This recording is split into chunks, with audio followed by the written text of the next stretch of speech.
আসসালামু আলাইকুম, কেমন আছেন? আশা করি সবাই অনেক অনেক ভালো আছেন, সুস্থ আছেন এবং নিরাপদে আছেন। বাজাজ মোটরসাইকেলের মে 2024-এর দামের অফারের একটা পর্যালোচনা আজকে বলবো। দাম বলে ফেলছি, যারা দেখেন নাই দেখে নিতে পারেন মে 2024-এর, কিন্তু পর্যালোচনাটা আজকে বলে ফেলবো। চলেন আমরা আজকের পর্যালোচনাটা শুরু করে দেই। তো এক নাম্বার পয়েন্টে যেটা বলবো সেটা হচ্ছে বাজাজের পালসার N250 মোটরসাইকেলটা নিয়ে। এই মোটরসাইকেল নিয়ে কী বলবো সেটা হচ্ছে এই 2024 সালের এপ্রিল মাসে বা মার্চ মাসে যখন পবিত্র ঈদুল ফিতর ঘনিয়ে আসে তখন তারা যে অফারটা দিয়েছিল সেই সময়ে এই N250-তে কিন্তু কোনো অফার ছিল না। তবে দেখা গেছে কি এই কোরবানির ঈদের প্রাক্কালে, কোরবানির ঈদকে ঘিরে এই মোটরসাইকেলের মধ্যে 10,000 টাকা ক্যাশব্যাকের একটা অফার তারা দিয়েছে। ভালো করেছে, আমিও খুশি হয়েছি। 10,000 টাকার একটা ক্যাশব্যাক 250 সিসির মোটরসাইকেলে তারা দিছে, খুশি হওয়ার মতনই একটা ব্যাপার। কিন্তু ব্যাপার হয়েছে কি, এইটার মধ্যে কিন্তু আরও বড় ধরনের অফার ব্যক্তিগতভাবে আমি প্রত্যাশা করেছিলাম এবং এখনও করি। কেন করি? কারণ 165 সিসির উপরে 375 সিসি পর্যন্ত মোটরসাইকেল বাংলাদেশে সরকার অনুমোদন দেবার পরে এটাই হচ্ছে কিন্তু বাংলাদেশের প্রথম মোটরসাইকেল 165 সিসির উপরে। সেই হিসেবে এই মোটরসাইকেলটার মধ্যে কর্তৃপক্ষের উচিত ছিল আরও বড় ধরনের একটা ধুমধাম মার্কা ডিসকাউন্ট দেওয়ার। অল্প সময়ের জন্য দেখ, কিন্তু দেখ যেন সারা দেশে একটা ব্যাপক আলোড়ন তৈরি হয়ে যায়, মানুষের মুখে মুখে যেন পালসারের N250 থেকে যায়, মুখ থেকে যেন না পড়ে সারাদিন, উঠতে বসতে যেন সারাদিন পালসারের N250 থাকে।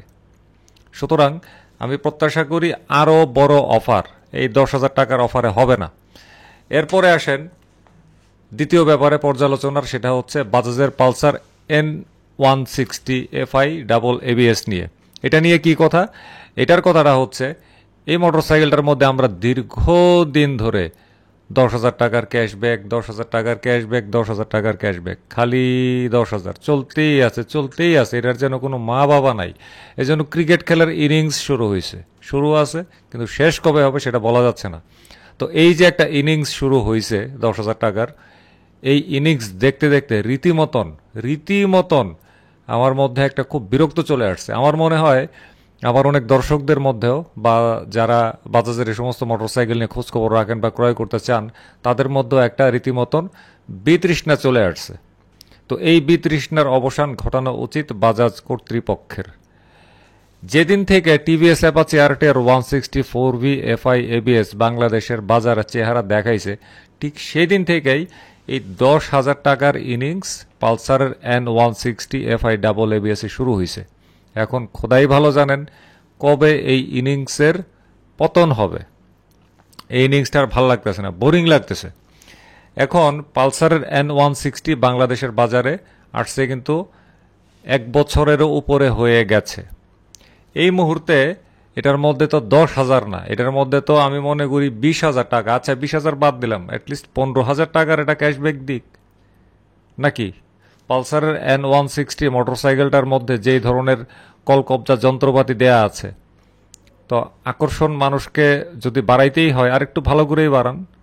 10,000 টাকা, মানে এখন এই 10,000 টাকার অঙ্কটা শুনলেই না মাথাটা পুরা ঘুরান্টি দেওয়া ওঠে। এই ঘুরান্টির অবসান চাই, নাহলে রাস্তায় যেন কোনদিন অজ্ঞান হয়ে পড়ে থাকি, ঠিক ঠিকানা নাই। পরে টানায়স্তা করার জন্য কাউরেই পাবো না। তো পর্যালোচনার 3 নম্বর ব্যাপারে আসবো, বাজাজের ডিসকভার 110 সম্পর্কে। এই মোটরসাইকেলটার মধ্যে আমরা এপ্রিল 2024-এ 6,000 টাকার ক্যাশব্যাক দেখেছিলাম।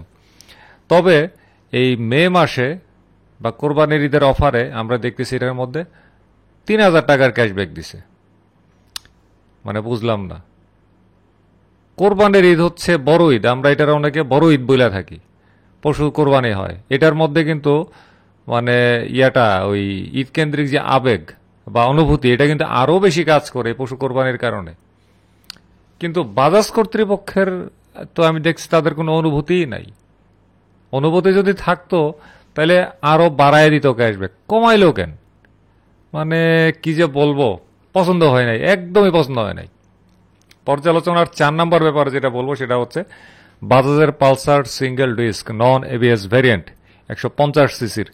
এই মোটরসাইকেলটা এপ্রিল 2024-এ আমরা দেখছি এমআরপি ছিল 1,95,750 টাকা এবং এই এমআরপি থেকে 3,000 টাকা ক্যাশব্যাক দিয়ে ওই সময়ে বিক্রি হয়েছে 1,92,750 টাকায়।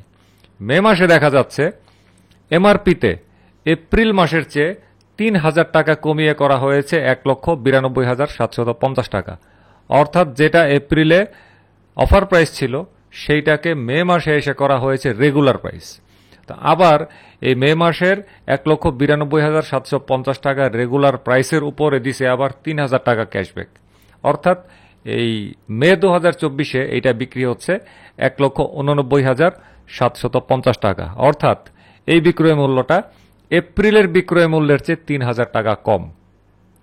একটু খুশি হয়েছি, কিন্তু বেশি খুশি হইতে পারতেছি না। কেন পারতেছি না?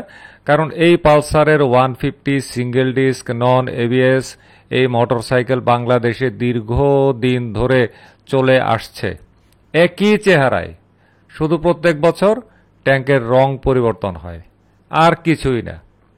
তো এই অবস্থায় এই মোটরসাইকেলের দাম আরও কমানো উচিত, 1,70,000, 1,75,000 এরকম। এত বছর ব্যবসা তো করছে নাকি? আর এই মোটরসাইকেলের ডিমান্ড কিন্তু এখন কিছুটা কমতির দিকে। তাহলে তারা বাজারটা আর একটু চাঙ্গা করুক, দাম কমায় দেখ, মানুষজন যাতে আরো কিনতে পারে। তো এটার দাম আমি মনে করি এই বাজারে 1,75,000 টাকা সর্বোচ্চ, এর বেশি হইতে পারে না। পর্যালোচনার 5 নম্বর ব্যাপারে আসব। পালসারের twin disc single channel ABS যে ভ্যারিয়েন্টটা, এটার মধ্যে এই মে 2024-এ আমরা দেখতেছি 7,500 টাকা ক্যাশব্যাক, কিন্তু না, এপ্রিল 2024-এও আমরা দেখছি এটার মধ্যে 7,500 টাকা ক্যাশব্যাকই ছিল, কোনো পরিবর্তন নাই। বন্যার পরিস্থিতি স্থিতিশীল আছে। পর্যালোচনার সর্বশেষ ব্যাপারে বলবো, বাংলাদেশে বাজাজের একটা মোটরসাইকেল আছে যেটা বিশেষ চাহিদা সম্পন্ন। বাংলাদেশে যত বাজাজের অথরাইজ শোরুম আছে প্রত্যেকটা জায়গায় খোঁজ নিলে জানবেন, গড়ে প্রতিদিন আর কোনো মোটরসাইকেল বিক্রি হইলে হোক না হইলে না হোক ডিসকভার 125 বিক্রি হয়। অথচ এই ডিসকভার 125 এর মধ্যে এই কোরবানির ঈদে একদম অফারের সরেওটাও দেওয়া হয় নাই। এই জিনিসটা আমার কাছে অত্যন্ত রকমের আপত্তিকর হয়ে লাগছে। হয়তোবা কর্তৃপক্ষ মনে করে এটা তো এমনিই চলে, অফারের দরকার নাই। যদি তাই মনে করে থাকে তাহলে বিষয়টা অত্যন্ত আপত্তিকর। একজন ভোক্তা হিসেবে আমি অবশ্যই এটার কঠোর বিরোধিতা করি। তাছাড়া CT 100, Platina 100 ES, Platina 110H gear, এগুলার মধ্যে তো অফারের সরেওটাও নাই। ছোট মোটরসাইকেল কি মানুষ কিনে না? আচ্ছা, প্লাটিনা 110H গিয়ার বলতে গেলে ডিসকন্টিনিউই, এটা বাংলাদেশের 1-2টা শোরুম ছাড়া আর পাওয়া যায় না, এটা ডিসকন্টিনিউ হয়ে গেছে, এটা বাদ দিলাম। সিটি 100, প্লাটিনা 100 ইএস, এগুলার কি দোষ করছে? এগুলা তো এখন মানুষজন, আমার ধারণা যেটা, যে মানুষজন আরেকটু বেশি আকর্ষণ বোধ করে এগুলার প্রতি, তেলের দামের কারণে, খরচ কমানোর চিন্তায়। এগুলার মধ্যে কোনো অফার নাই, কি জানি, ওদেরই ইচ্ছা। যাই হোক, এখন বাজাজের মে 2024-এর পর্যালোচনা পোস্ট করা হয়ে গেল। ভালো থাকবেন সবাই, বিদায় নিলাম আজকে। আল্লাহ হাফেজ, আসসালামু আলাইকুম।